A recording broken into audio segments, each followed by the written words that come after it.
welcome everyone.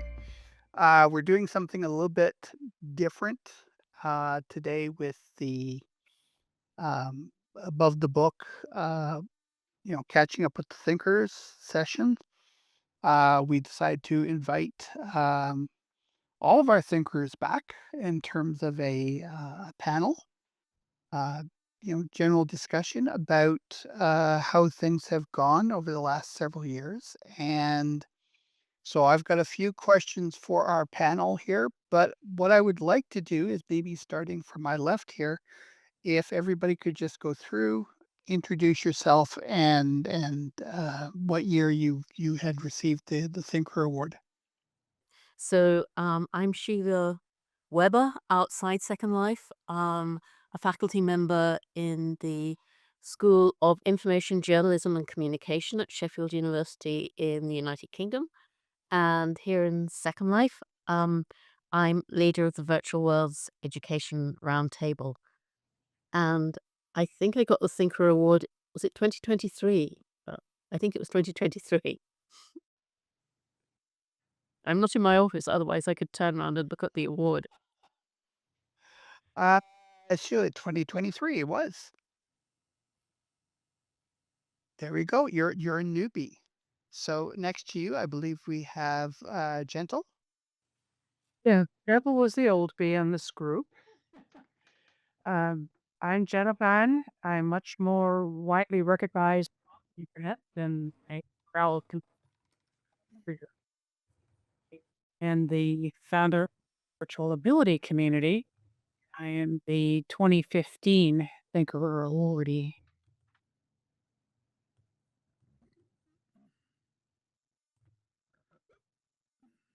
Oops, there we go. And I believe we have Zinnia's next. Thank you. Hi, I'm Renee Emiko Brock in the physical world. I am a professor at Peninsula College, teaching multimedia communications and art.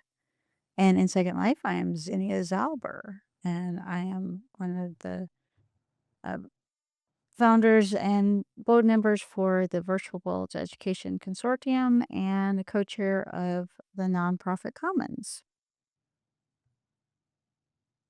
Okay, and Zinnia, you received your award in 2020. Oh my gosh, I forgot the most important thing. Yes. Oh my goodness. Okay, next to you we have Lear. Hello, everyone. I'll paste mine into the chat. Let's see, for the transcriptionist. Let's see, I'm Cynthia Cologne, Professor Emerita, teaching doctoral AI classes at Colorado Tech. I also teach business intelligence and computer science at Parker University. I serve on the Nonprofit Commons Board as education co-chair with Rhiannon, also one of our and of course, co-host of the OSCC conference, and I conduct research at Virtual Harmony. And my award was in 2017, and I have a link to the wonderful page that iSky created for it. Thank you. There we go. We have Fiona next. Hola, hola, hola. Well, I am so I am very happy to be here today. And well, let me tell you a little bit about me. Uh, I'm Dr. Doris Molero, and right now I am managing my online institute. I used to be a teacher at the university back in Venezuela. Dr. Rafael Belloso Chacin, that was my university. I used to teach there postgrad and doctorate classes, and that was a very happy time. um, right now, um, I am working with Val and Nelly at the VWMOOC, and I was a happy, lucky recipient of the 2022 Thinker Award. And thank you for Val for having me here. Excellent. Next to you we have Spiff Whitfield. Hey everybody, I also just did I'm going to do a quick copy and paste into the local chat just to give you a quick review of when I won my award back in 2016. 2016, I believe. It was quite a while ago. So I'm a technology director now at a public school.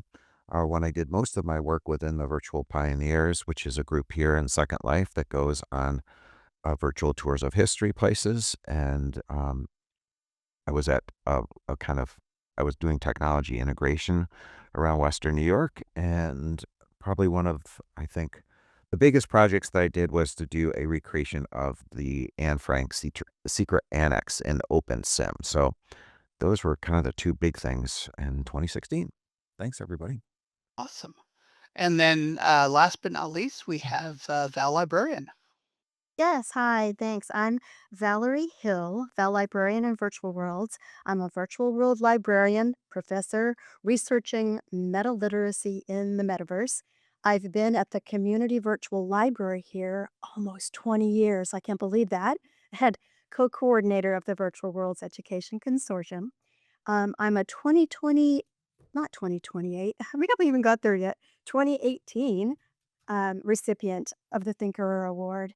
And I must say, I'm honored to be sitting near these colleagues who have all become really good friends. Thank you. Awesome. Well, as you probably have, well, our audience hasn't guessed, but I mean, you guys have guessed through email. What I'm going to do is I've got a couple of questions that just sort of like to shoot out here, and um, we just sort of pick up the ball with each one and see where it sort of takes us, if that's okay with everyone. Um, I'd like to start off with looking back and looking at some of the changes that have happened over time. So, when you look back at your time in this space and the different things that have happened, both with what you've done and what you've seen other people do, um, what are the changes that you feel have mattered the most?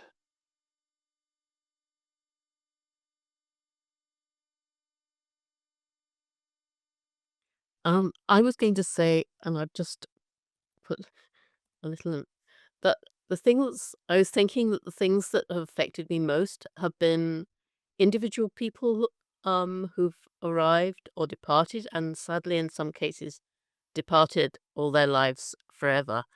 So, for example, I was thinking of Blue Wave OG. Some of you may have known her, and she was one of the co-founders of the Educators Co-op.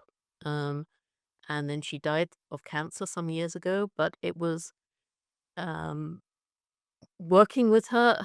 I was privileged to become a member of the Educators Co-op, and the people there were quite transformative for me at that stage because this was quite early in my time in Second Life. We did projects, education projects together. And then when she died and I found out about it and we all kind of mourned her together, that was quite uh, a transformational moment in that she, as some of her last words had said, "Remember that it's real," and that brought home to me that Second Life was real. That's been one of the most kind of profound departures. But similarly, people I've worked with, because I new people arriving and discovering new things from them, learning from them, expanding my horizons, and then also people leaving and me missing them. I think actually it's the people that have been the biggest kind of change makers for me. I agree with you, Sheila. The people here are changing, and there's nothing much we can do about that. But I expected that actually. What surprised me was the technology and the speed with which the technology is changing, both within Second Life and all the tech changes going on outside Second Life that can be used in Second Life. See me? Thank you. I think the thing that I've observed is how people are becoming more efficient by working together. We all have these fantastic ideas and plans and so forth, and we share it out there, and we're like, oh my gosh, somebody else is interested in that too. And I see more and more partnerships and collaboration happening between communities and these individuals who are fantastic leaders willing to, co-lead and partner up, which I think then encourages more and more people to come in and try things out because they know they don't have to go it alone. It's pretty amazing.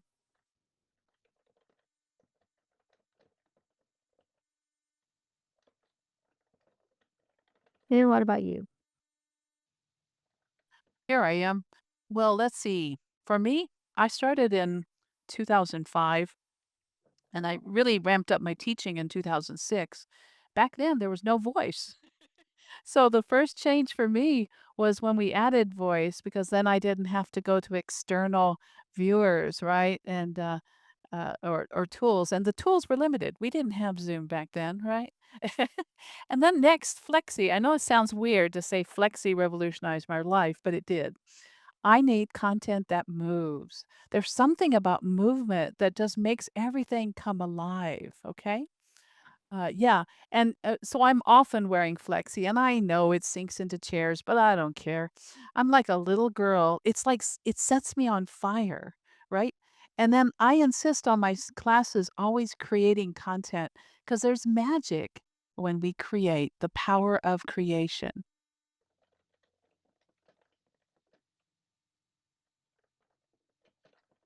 Yeah. Fiona or Pio. You can call me Pio. Gio. Okay. Pio, Pio, Pio. Yes, this is how little chickens sound in Spanish. Pio, Pio. But my name is Pionia, man, my avatar's name. That is, it feels like is my name too. Um, well, I always, when I first started in Second Life, what attracted me was not the technology, it was the community. It was people.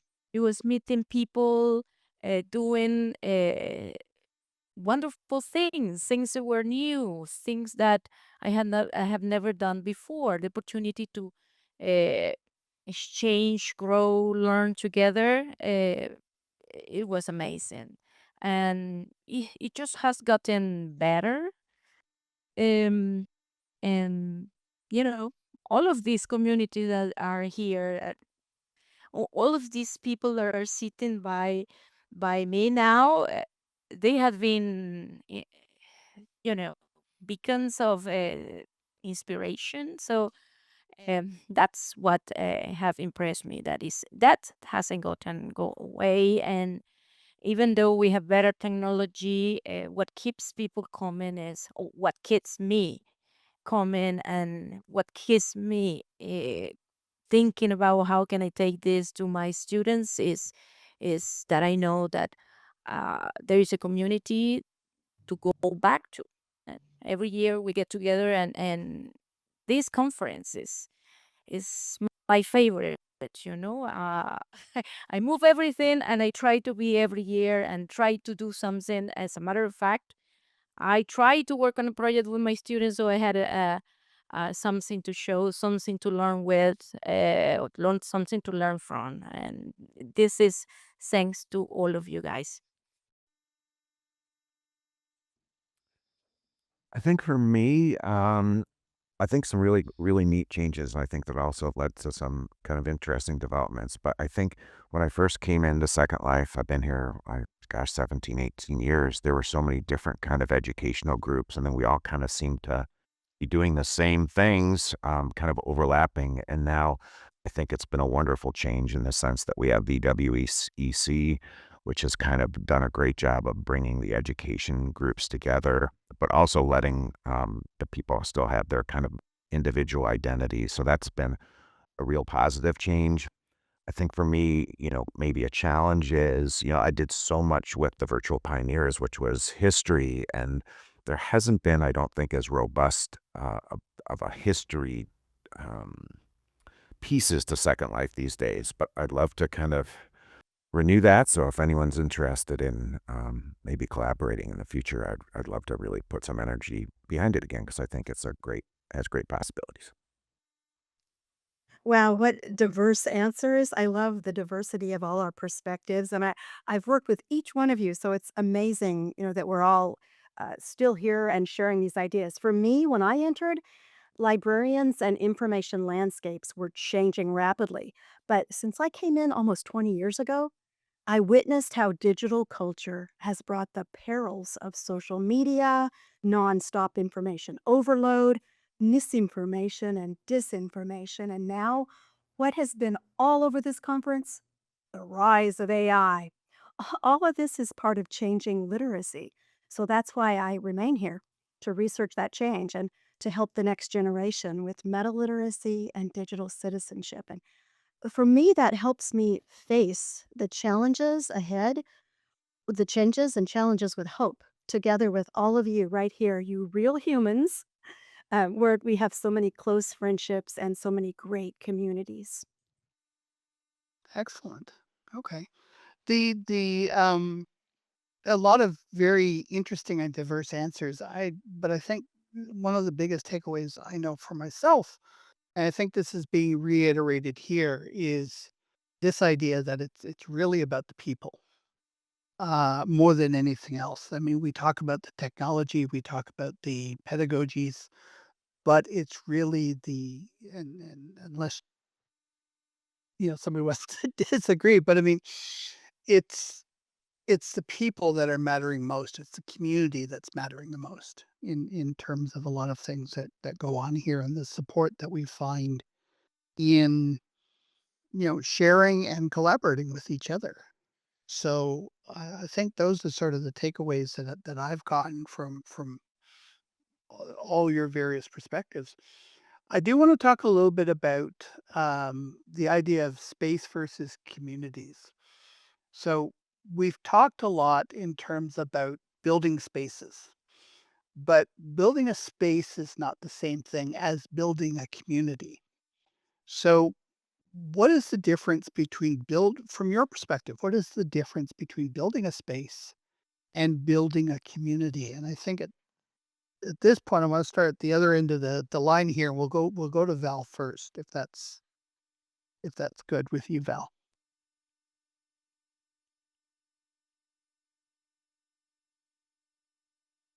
Sure, I was just typing something. Sorry about that. I'll go first this time. So, yes, I believe the metaverse is a real place.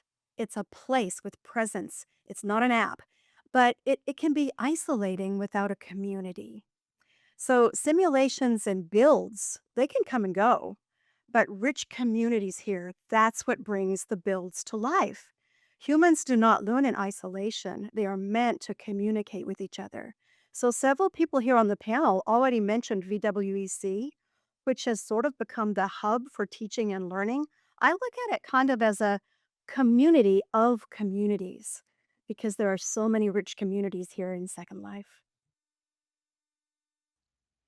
Yeah, I think Val, you did a great job of answering that, and I'll just kind of maybe add to it.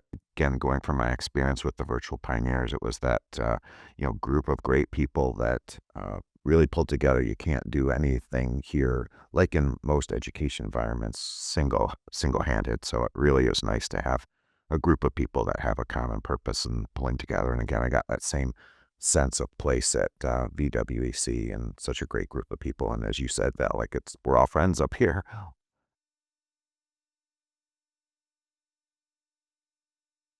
Um, um, I think that you can build the space with objects, scripts, and textures, and a strong design vision. But a community is built through trust, repetition, welcome, participation, care. And I think the most important that communities, for a community to grow is when people know their presence matters and their voices matter and their contribution can shape the space. So this is what I felt. And I mean, uh, for me, building a space is just something that you do, is a creative act, but community is relational act is when we become more than just uh, avatars working in a place, but buildings things together. Well said. Well, this is Lear. Okay, let me repeat the question for those who may be joining us right now. What is the difference between building a space and building a community? Well, that's such a great question because we know this is indeed, there we go, a situated space. That's what Second Life is, right? And it's a great environment for sharing and for learning and socializing and all the wonderful things we do. But when it comes to life, you know, it doesn't come to life until students, colleagues, and you join us here, right? And but what makes a community? Well, we build community by sharing and caring and connecting with each other and making mistakes and laughing at them, wearing a box on our heads, right? Let's face it, all of those things are important to community, aren't they? It's not the beautiful things you do, it's the wonderful ways in which you recover from mistakes. And I used to love sitting in World from 2006 to 2009. I did that a lot. Okay. Okay. And I would watch students learning and struggling with their projects. I'd be peeking across the region and I would interfere only after they struggled for a little bit, after they asked each other, after they had this social, co located learning experience. Thanks. Keeler. Well, we've shared a lot of the same thoughts that I think a lot of us believe in, and that I always say that you can't have community without unity. And that unity can come in many forms, and as many of you have hit, that we also belong to communities of communities, which is pretty magical and amazing in these environments. Much of what I try to do is to develop spaces that are inclusive and welcoming. And quite often, you'll see me push a certain theme in order to make that happen. And pronouncing that theme to everyone, giving them that chance to know how they can be part of what's going to happen, creates that unity between strangers and fosters even more connections between friends. We're fortunate that we have these spaces, these virtual spaces, that we can all be together and feel connected, feel like we can help each other. And as we were saying, we're all friends up here. We've had many opportunities to meet in person, even, and foster and build new adventures and things in these spaces. A space gives people a place that they feel welcome, they feel included, they feel like they matter. You can have a community and be isolated at the same time. Within our virtual environments, these communities are built to be welcoming and encouraging you all to join us. Now you'll have to deal with the fact that I'm going to keep coming up with themes because that motivates me to build something more, someplace you can adventure and learn. And it always makes more communities happening. Gentle. I agree with my colleagues who are up here, and their insights are colored by their experience. My background is I'm a former biologist, and so of course that makes a difference in how I'm looking at this answer to this question. I'm looking at a space as a thing.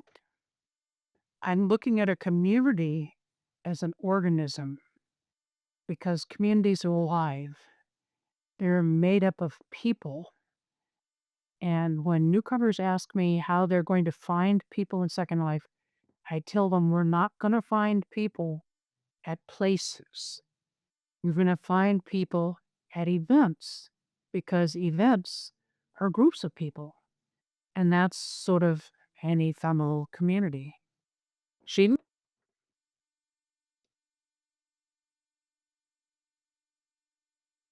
So pretty much what everyone else has said. Um, so yeah, it means building a community. You need to give people a reason to gather together and to interact over a period of time. So I think you build a community by working together in the past. The way I've made friends and had fun, and felt I was part of a community was actually by doing things with people, not just by going and watching things, but actually, though it might start by going and watching and observing and thinking, do I want to be part of this community? And then probably volunteering. Um, then creating a space that people feel comfortable in, as has already been said, I think it's part of this. And the wonderful thing about Second Life is that you can create these different kinds of spaces for different occasions, because even the same community might want to feel very professional sometimes and very creative, or just wanting to have a fun, whimsical time at other times. Yeah, it's interesting that you bring up that concept because, I mean, it sort of goes into what I wanted to ask about next, which is so the thing I have to apologize. You guys should know by now I sometimes go stream of consciousness. Um, the Thinker Award has been it's an education award, but it's really about leadership, and it's about astounding leadership in building these types of communities and having a good sense of the difference between, for lack of a better term, place versus purpose. And I'm hearing a lot of this in a lot of the various different answers. However, and Sheila, I think you sort of referenced this a little bit when you were talking about, you know, getting involved in volunteering as an initial step. Is this something I want to get involved with, right? So one of the harder parts of leadership is knowing what to hold on to and what to let go of so that a community can continue to grow. So over the last several years, one of the things I'm curious about is what have you had to let go of in order to help your communities grow? Because each of you is a phenomenal, outstanding leader in your own right, and that comes with some sacrifice on in certain areas. And I'd be interested to hear about not only just what you maybe had to let go of, but what you actually held on to, right? And what became important to you in terms of making those decisions. Um, Lear, I'm gonna pick on you this time. We're gonna start from the middle and then maybe go to to Pio after that, if that's okay. Hey, that sounds good. So he's asking specifically about community, and I think of Second Life as a monster community, and then we have all these sub communities within it, right? That's really what Barbara Truman's research was about, was what makes us be vested and what makes the magic happen. And of course, in your question, you're wanting to know, what do we let go of, right? Well, I cannot attend everything in SL and in Open Simulator, and I'm in 9 different worlds, okay? Little Lobo is everywhere, okay? And that's what Mal Burns used to say, who of course we're missing this year. And as a result, I miss common ground. I miss a lot of things. I miss the engagement clinics you're all holding, the 9 of them, because I am in other events at the same time with family members, etc. And I realized that I couldn't go to every meeting. I couldn't go to everything, even though I wanted to. And you have to realize, my first year here, I took my summer vacation and moved into Second Life. I moved my office. I moved everything I did. I abandoned email. I don't know if you've noticed it, but I abandoned it in 2006. The rest of you just haven't caught up yet, okay? And instead, I was fully integrated. It was breathtaking, but exhausting, right? And when I started noticing that I was losing friends and family, they were passing away, they were moving on to other things, I realized maybe it's time to also get a little life balance. So for me personally, I try to be deeply vested, but also I'm an introvert. I don't know if you know this. I'm a great role player, but I'm an introvert. This is my 390th talk in front of an audience at a conference. And it's not really a talk, right? It's just a conversation. But it's just the idea that I can't believe that places like this, communities like this, have empowered me to be able to speak when I was voiceless, when I was paralyzed and unable to share ideas comfortably publicly. So for me, we have community, but we also have life balance. And I remind my students of this all the time. Over to you, Zinnia. Thank you. Oh, I suck at life balance. um, I think that, when we talk about, yeah, I do. I'm getting better. I have a new guide. My fiance is helping me with that one. Um, the thing that really has struck me, as far as letting go of really is to remind me that I'm an educator. I love to teach people how to do things. And that means that I need to teach my replacement. That I'm so excited to, share with everyone what I'm capable of doing. And I try to do it all. um, but it's more important to me now as a community leader is to find and guide and mentor and support someone who will take my place and that they will do it however they wish to. We're all such brilliant creatures up here and out there. And I think it's so important to pass that on. At the same time, recognize that, when we came in world, we probably came in world to utilize what we were capable of and to learn more, right? And that I was happy to be here to use my artistic skills, my skills to make things happen, and really to um, sharpen them and find another medium for me to be able to teach. And so to continually come back around and say, no, my job is to teach the next person, the next student, the next lover of these spaces to replace me and enhance this world in such a different and better way. Which direction are we going now, Dion? Well, we'll go to gentle. Okay. Oh, Parker. Gentle, it's on to you. What I had to let go of was actually fear. I'm really basically a very shy person in the physical world. I've always cared a lot about other people. And the way that we interact here has helped me become less fearful. And I think I'm getting better at social interaction. And Andy mentioned that we in the group here are community leaders. What I try to do here is to practice what is known as servant leadership because I can do that with a lot less fear. But I still admit I have a lot of fear about new technology, and now I have the fear of not pressing the speak button hard enough. Sheena? I was just pressing the speak button. Um, yes, so for this one, I just thought time. I suppose that's what I've given up.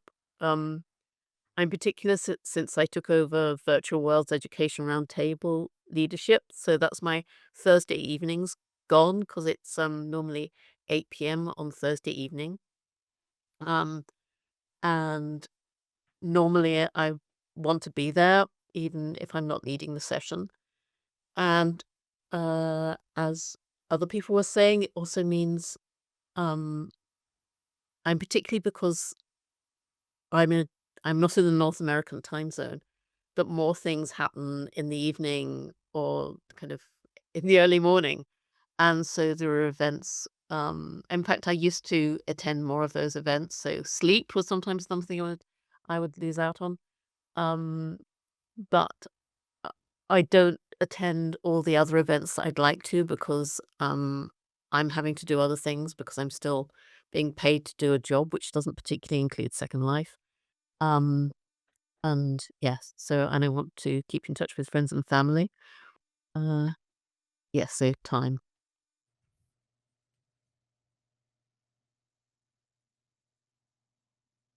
Am I next, Phelan? Jumping in. Sorry, yes, yep, sorry, yes, you are. Okay, I'm going to go with letting go of mastery because if you've been here for a while in the metaverse, you know that you have to let go of mastery because, like all technology that's constantly changing, learning is no longer this hierarchy where you master a skill, but you have this constant need to adapt. And I'm glad that I've learned that mastery is so 20th century. That's over. So now I can help other people who still think mastery is possible. Now we have constant updates, upgrades, just it's endless. But here, we're not alone in doing that. We help each other. Example, I'm not really a great builder, but I have friends who'll help me. And as Lear said, we learn through making mistakes and we become flexible. Flexibility, adaptability, those are high 21st century skills. And I hope to model and mentor that for other people, be a mentor that models by showing my mistakes. A great mentor to me was Selby Evans, the Thinkerer, who this award was named after. I made this really bad mistake one time and half of the sim region disappeared. I had to ask Second Life to go back in time and restore it. Thank goodness we can do that. Don't you wish we could in the real world? But anyway, I told him about it, all he said was, I have made worse mistakes. And we all make mistakes and we help each other learn to let go of mastery. But before we go to Andrew, I wanna sympathize with you a little bit because when we built out Rockcliffe's first region that we had, uh, we were all set to have a big party and go live, and I deleted half the region. So I completely understand when something like that goes wrong. It's just like, "Oh my god, what did I just do?" So either way. Andrew. Okay. Oh, such good answers. I think, for me, as people were talking, it occurred to me quite clearly that really the skills that I learned within these groups, from virtual pioneers to ISTE to, VWC to all of these groups that I've been a part of here, they actually gave me great leadership skills within this world. I mean, they helped me further my career, to be honest with you. And so my most recent job, I moved from a tech integrator to a true leadership role in a school, being more of a tech director role. Um, all of the skills that I learned here helped me. Now, the things I had to let go, being in a role that I was kind of new to and being in a more leadership role was a little overwhelming. So I did have to give up some of my time and commitments here, which were challenges. But again, I'm so grateful for all of the things I've learned and from all of the people, again, not only up here on the stage, but so many people in the crowd as well that I've learned leadership skills from that have truly enhanced my life. So with those leadership skills has come the things where you have to prioritize things that are valuable and you really need to kind of simplify. And, when you're in kind of a new role with lots of responsibilities, you kind of get a clearer focus on what you need to do. But I'm grateful to be a part of these communities and what I learn, and it's advanced my real world as well. Okay, so I guess it's my turn now. Well, let me tell you that all the experiences that I have lived here have helped me also in real life. We had the misfortune of had to emigrate, and many of the things that I have lived in Second Life, for example, the day that I received an email that said, "Oh, you had been nominated for," and I was like, "What?" Uh, how come this is possible? And I agree with Gentle that what I had to let go is to be afraid. I'm a language teacher. I speak Spanish. I don't speak English, And the language barrier here is like being with you, being with in this environment and in these communities that give people a space, give them opportunities, accept them no matter what. Uh, no matter what you look like, you can be. I always remember that the first time I came to BW, Best Practice in Education conference, I was like, oh my God, next to me there is a crow, and but this crow was a professor at a university, and that changed me a lot, okay? And that reflected in my practices in my classrooms, and that's why, I don't know, when life put me in positions where I had to lead something, I just go for it because I learned here that making mistakes, you advance, and keep on doing. And being in a community is what keep us all going ahead. So thank you very much for all of this. You're you're very welcome. It's wonderful to have all of you in terms of, like I said, the leadership positions that you are, the inspirations that you are to other people, right? I think these particular types of things, these types of examples that you guys provide is just so incredibly important. Um, I'd like at the moment, I think we've got time for we have just enough time for one more question here, and what I'd like to do is sort of bring us back to the present for a little bit. Um, where and then Gil, I'm gonna start with you first because we were gonna go that direction and then we sort of went the other way, but that's fine. But I'm gonna start with you first. Um, what so where do you think our attention is most needed right at the moment? Like like over the next little bit, what do we really need to sort of focus on, sort of like right now? Okay. Can you repeat that the last part because there was something here and I couldn't hear? Yeah, no worries. No, no worries. What does the community most need to pay attention to right now? Right now, keep on being human and being generous and being creative because now we are competing against AI that is and you got crazy people around the world starting words and all that. So generosity and creativity and being human. So I think we're doing that really well.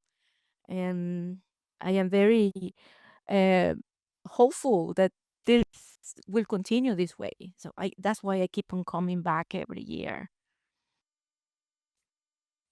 Okay, Andrew? Okay.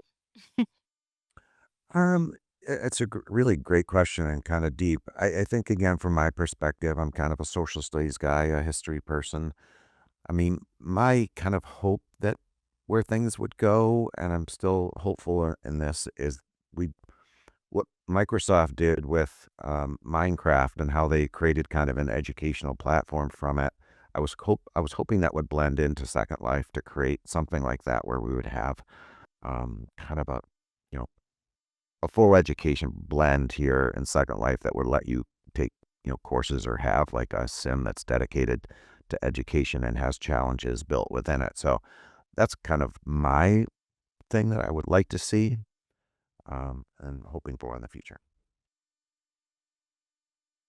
Al?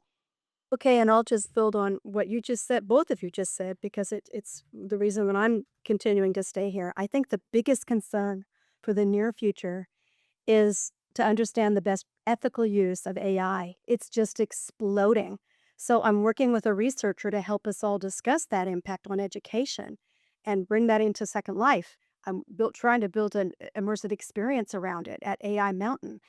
It's AI right now. That's what's happening. It's essential that we explore that because, the next generation of kids have got a lot of changes ahead, and we need to figure out how to help them. They need foundational literacy before we hand AI over to them. We must pay attention to that. And like Pio said, preserving being human and not letting them fall for the idea that this simulated being is like a human being. And, Spiff just mentioned Minecraft. I'm working with kids in Minecraft right now to teach them digital citizenship because it has become imperative.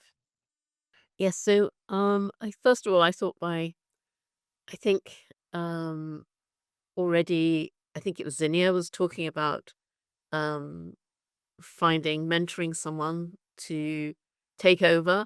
And so I think identifying and engaging more people to share the load of organizing and motivating.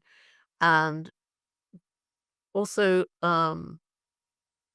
drawing on the ideas already, having some focused projects that might perhaps engage people and draw them in so that they could work with us and learn what great people we are. And perhaps then be willing to get involved with the existing communities or develop new communities because it's right that some communities might fade and others might grow.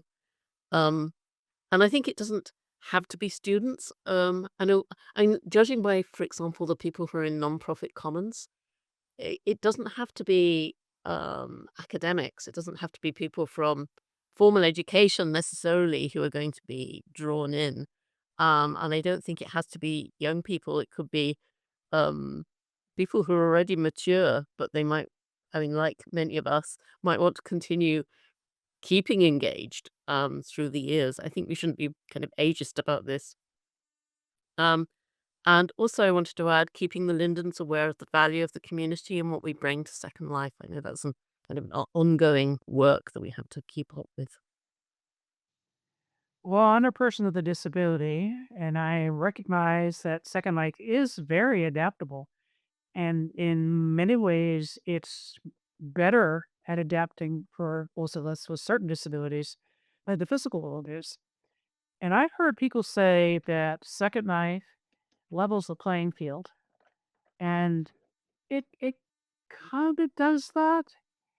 It does it in some ways, and one funny way that I think that it levels the playing field is that when hearing people have their brace turned off by a second knife or by a teleport or something problematic, then they learn what life is like because they're functionally deaf. And that's a funny thing, but I think it's true. Second Life really isn't a level playing field. It needs to be better at providing options. And we talked about voice to text. We talked about text to voice. Free language translators would be great if they were built into the viewer. Free, not ones that you have to pay for. So offering options is not just to support people with disabilities. It helps lots of people. Accessibility shouldn't be an add-on. It should be built in from the foundation. See? Thank you, Gentle. Well, I think one of the things I think we should be paying attention to and encouraging more of is understanding that Second Life is a transformational experience for people.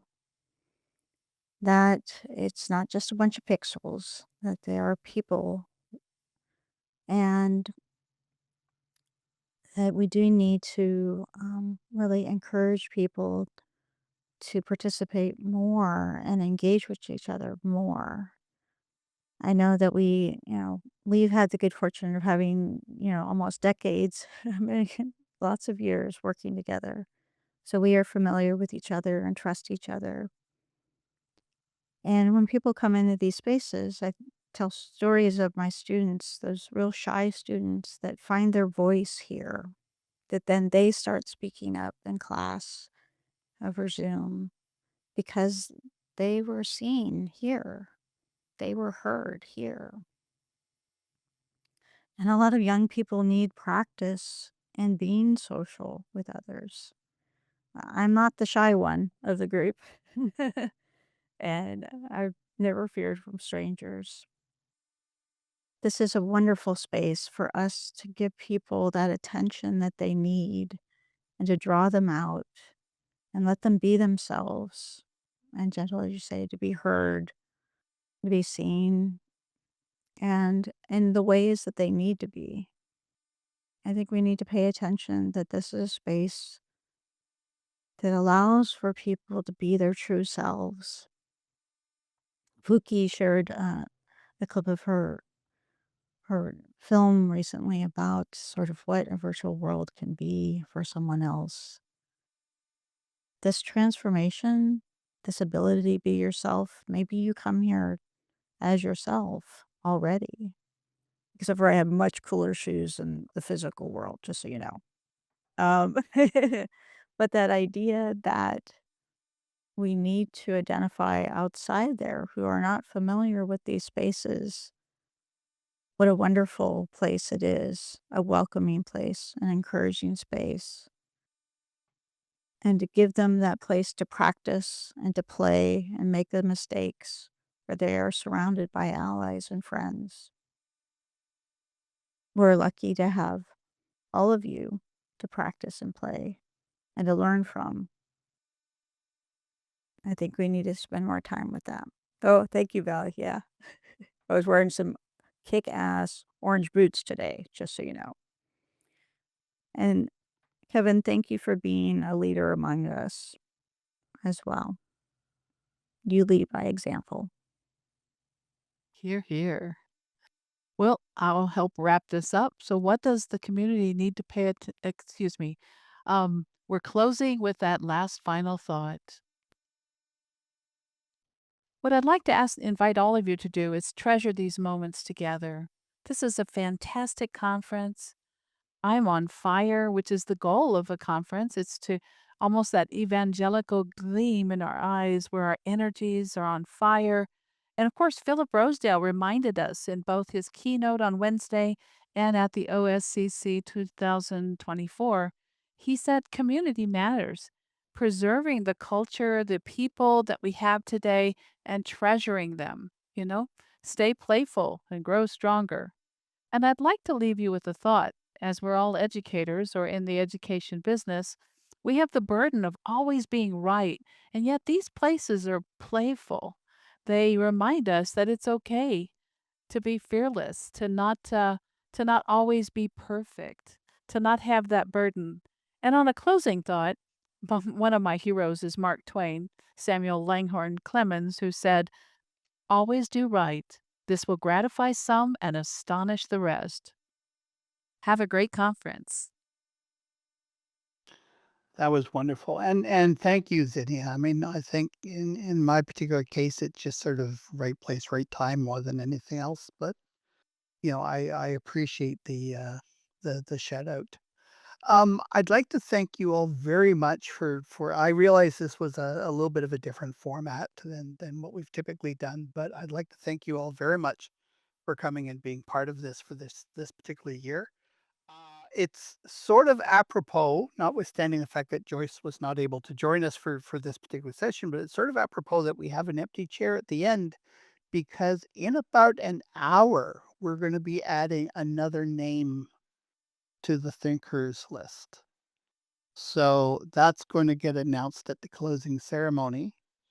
And I'm hoping that that we're going to see some. I will drop a small tidbit, but I mean we're going to see some good things from him over the years as well. So it's wonderful to have um, so many people that are so interested not just in this platform but also in the communities that you lead, the students that you teach, and all the other people that you provide inspiration to. So again, I'd like to thank you all very much for this Thinkers Roundtable, and we will sort of close this off there because we got 4 minutes before the next presentation.